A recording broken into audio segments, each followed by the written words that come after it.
Oke, Assalamualaikum warahmatullahi wabarakatuh. Selamat siang, salam sejahtera untuk kita semuanya. Pertama, saya mohon maaf karena ada terjadi keterlambatan recording dan hari Senin kemarin berhalangan hadir karena seluruh dosen itu diwajibkan untuk mengikuti webinar. Walaupun demikian, hak mahasiswa tetap harus saya tunaikan dan kewajiban saya harus saya laksanakan. Maka dari itu saya buatkan video penjelasan terkait dengan materi hari ini. Mungkin materi ini merupakan materi terakhir di sistem operasi secara keseluruhan gitu ya. Nah, nanti mungkin di minggu depan itu akan lebih banyak terkait dengan praktik-praktik sederhana dan ngomongin terkait dengan proyek ke depannya. Nah, teman-teman semuanya ini terkait dengan materi file management di operating system. Yang pertama, apa saja sih yang menjadi konten dari pembelajaran kita minggu ini terkait dengan file konsep, tipe file, operasi sebuah file, access method dan directory structure, dan terakhir adalah file system structure, teman-teman semuanya. Oke, kita melihat pertama terkait dengan file konsep sendiri ya. Apa sih sebuah file itu ya? File itu bisa kita bilang adalah kumpulan ya sebuah informasi yang direkod ya dan disimpan dalam sebuah device. Artinya dia direkam dan disimpan dalam sebuah device. Nah, information di sini ya, bisa macam-macam teman-teman ya, bisa berupa data, juga bisa berupa voice, juga bisa berupa image, and somehow juga bisa berupa apa namanya grafik seperti itu. Nah, di semua file konsep ini tentu membutuhkan yang namanya application. Jadi application di sini sebagai perantara untuk mengakses file tersebut. Misalkan file Word, maka file application-nya adalah Microsoft Word, let's say misalkan seperti itu. Atau misalkan image, maka salah satunya bisa menggunakan Microsoft Picture untuk membuka image seperti itu. Nah, jadi file konsepnya seperti itu teman-teman semuanya. Nah, berikutnya ada file tipe atau tipe file. Yang pertama ada ordinary file atau disebut dengan regular file, teman-teman. Nah, ini memuat user information, artinya siapa yang mengedit, siapa yang membuat. Saya ambil contoh, misalkan teman-teman punya drive gitu ya, drive, sharing drive. Nah, itu kita bisa kelihatan tuh siapa yang membuka terakhir kali oleh siapa, atau siapa yang mengupload. Itu terkait dengan user information. Nah, berikutnya terkait dengan text or executable program.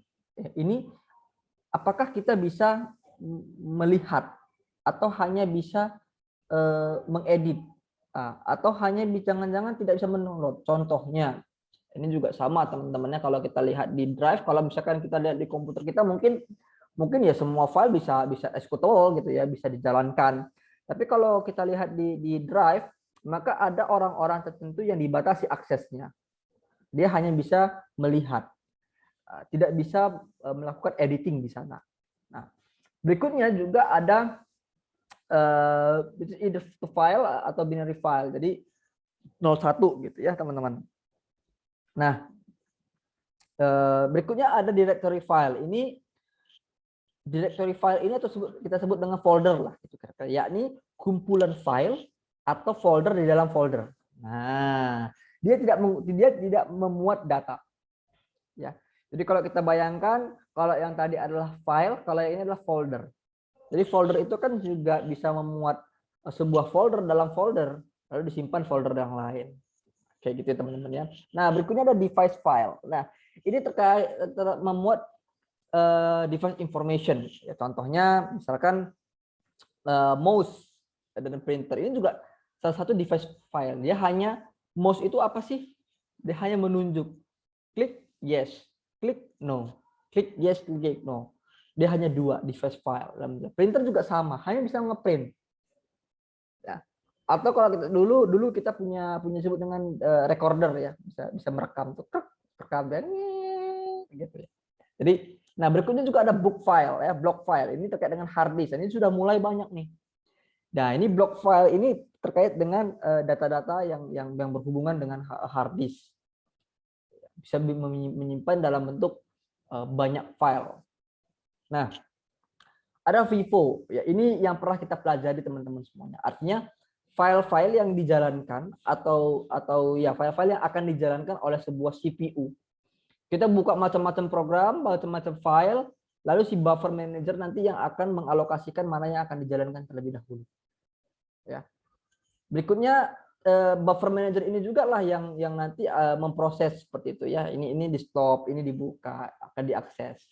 Itu terkait dengan FIFO file, first in first out file. Artinya dia yang pertama kali dibuka, maka buffer manager akan yang mengalokasikan. Nah, dan seterusnya. Nah, sorry. Oke, berikutnya teman-teman ada beberapa operasi sebuah file ya. Create file. Bagaimana kita membuat file baru? Kalau secara sederhana kita buka Office gitu ya atau buka Word ya, tinggal buka, klik new, selesai. Sudah dokumen baru. Tapi kalau kita di Word atau di Linux kemarin ya, saya sudah mencontohkan bagaimana kita membuat ini baru, apa namanya, file baru. Ya. Kita bikin file baru, lalu kita isi di sana, kita write ya, kita write di sana teman-teman. Nah, lalu kita baca lagi dia di GCC, kita compile, nah, lalu kita close, bahkan kita open juga ada, atau bahkan kita delete. Waktu itu saya memang kita delete namanya file apa, file.c kalau saya tidak salah ya, dan merename juga bisa. Nah, directory structure ini terkait dengan struktur daripada direktorinya, teman-teman. Ada dua lah ya. Pertama single level directory, terus ada hierarchical directory. Nah, untuk hierarchical directory ini ada dua, ada 2 level atau 3 level. Coba kita lihat yang pertama, single level. Ya, tadi konsepnya adalah folder. Ya, folder terdiri dari file-file. Clear, simple. Folder terdiri dari file-file. Nah, step pertama atau hierarchical yang pertama, yang 2 level directory, ya, kita punya kita punya direktori A1, kita punya direktori B1, kita punya direktori C1. Ingat ya, punya direktori atau punya folder. Dalam folder ada file. Nah, 3 buah folder ini itu hanya diakses oleh user 1. Artinya user 1 itu membuat folder ini dan isinya adalah ini dia. File 1, file 10, file 2. Ya. Bagaimana dengan yang konsep 3 root? Ya, user 1 ya, ada folder, ada sort C. Dalam folder ada teks lagi.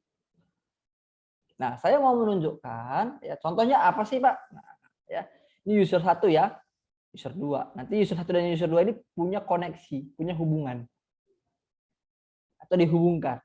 Nah, saya coba akan stop share, nah, lalu akan menunjukkan oke, yang ini dia. Nah, teman-teman bisa lihat ya. Oke, nah teman-teman bisa lihat di sini ya. Saya punya folder. Anggaplah foldernya misalkan folder mana ya? Project KPK lah. Nah, di project KPK di sini dia juga ada folder baru lagi tuh, namanya full paper template. Sorry ya. Nah, di dalam folder ini tadi punya lagi folder. Nah, tapi ketika kita lihat di dalam folder project KPK, dia punya file yang lain kan. Itu disebut dengan third level hierarchy. Nah, itu baru satu user. Ingat ya, baru satu user. User yang kedua, misalkan juga sesama MacBook. Dan itu dibuat rootnya, artinya dihubungkan. Tapi kalau tidak dihubungkan, ya tidak bisa. Ya mungkin hanya 2 level saja jadinya, gitu ya. Gitu dia teman-teman. Oke, saya lanjutkan ya. Nah, berikutnya ini dia hierarchical directory. Ini terkait cyclic. Teman-teman lihat di sini ya, folder 1, folder 2. Di folder 1 ada folder lagi. Nah, ternyata di folder 5 itu punya dokumen yang sama, ya ini b.txt. Nah, jadi kapan bisa terjadi? Ya kalau memang dia menggunakan prinsip acyclic directory. Filenya bisa diakses bersama, disimpan bersama. Ya, nah, sorry ini banyak kali iklannya nih. Nah, berikutnya ada file system structure. Di file system structure ini, apa sih yang menjadi komponennya? Ini ada input output control. Ini siapa sih yang menjalankan dan siapa sih yang akan menghentikan? Ada sistem filenya. Nah, kedua hal ini akan ditransfer antara memori dan disk ya. Dari kemarin kita coba melihat bahwa ketika sebuah data itu akan diakses atau akan disimpan, maka bisa saja dia di level cache memory dulu, baru disimpan ke hard memory atau disk memory. Nah, ini yang pertama ada input output control interface, yang kedua ada basic file system layer. Ini berkaitan dengan pembacaan ya. Jadi device driver membaca atau menuliskan physical block. Jadi membaca dia daripada si file yang akan kita buka. Berikutnya ada file organization module layer. Ini si layer ini tadi fungsinya adalah menerjemahkan logical block untuk dialokasikan ke physical block. Yang keempat, logical system layer. Ini untuk memanage manajemen datanya, metadata. Yang kelima ada application layer. Nah, ini untuk user membuat aplikasi programnya. Jadi kalau kita lihat di sini teman-teman semuanya ada 5 layer untuk sebuah file system. Ada 5 layer ya untuk file system. Jadi jangan kira bahwa saya hari ini buka Microsoft PowerPoint itu sederhana, tinggal klik klik klik klik, beda. Iya, gampangnya adalah di level ini. Nah, di level application program layer itu levelnya. Ada Microsoft PowerPoint, tapi pada hakikatnya ini dia nih. Ya. Bagaimana ketika mau saya buka, device driver menerjemahkan dulu nih. File levelnya, command prompt-nya dulu. Jadi saya klik klik klik klik, dia menerjemahkan dulu nih. Di level mana nih? Dia ambil filenya ini. Setelah itu dia mengenerate, si driver membaca atau menuliskan. Terutama tentu ini membaca ya, bukan mengedit, membaca di physical block-nya. Jadi di blok mana nih file saya simpan. Lalu menerjemahkan dari blok tadi, diterjemahkan dan dialamatkan. Baru berikutnya di manage datanya.